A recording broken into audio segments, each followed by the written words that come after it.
Is kung pamilyar kayo sa application na 'to ay ang Bigo application. Meron lang ako sa inyo ituturo or, meron lang akong i share sa inyo kung paano nga ba mag-edit ng name or kung paano nga ba maglagay ng mga picture sa inyong, Bigo application account.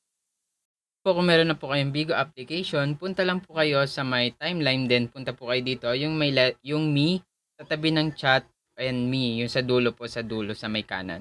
Puntahan niyo lang po 'yan, then ito po yung lalabas. Niyo po ng me, pupunta po kayo dito sa profile niyo, then sa pinakataas po sa may right side, meron po diyang box na may arrow, ki-click niyo lang po 'yan. Then ito po yung next step.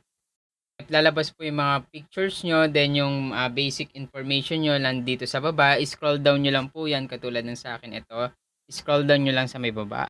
Name, gender, birthday, height, weight, income, hometown, language, emojis, personal label, Bigo ID, and bio. So, yung Bigo ID po minsan required yan na palitan lalo na 'pag meron kayong family or agency. Then 'pag name tag papalitan niyo rin po yung name tag na bibigay sa inyo. Dalawa po papalitan niyo diyan, isang name tag and your Bigo ID. So, yun lang. Kung meron pa kayong tanong, i-share ko sa inyo and thank you for watching. Bye-bye. Ayan lang po yung simple step para mapalitan po yung Bigo name and Bigo ID ninyo na required sa inyong family and agency.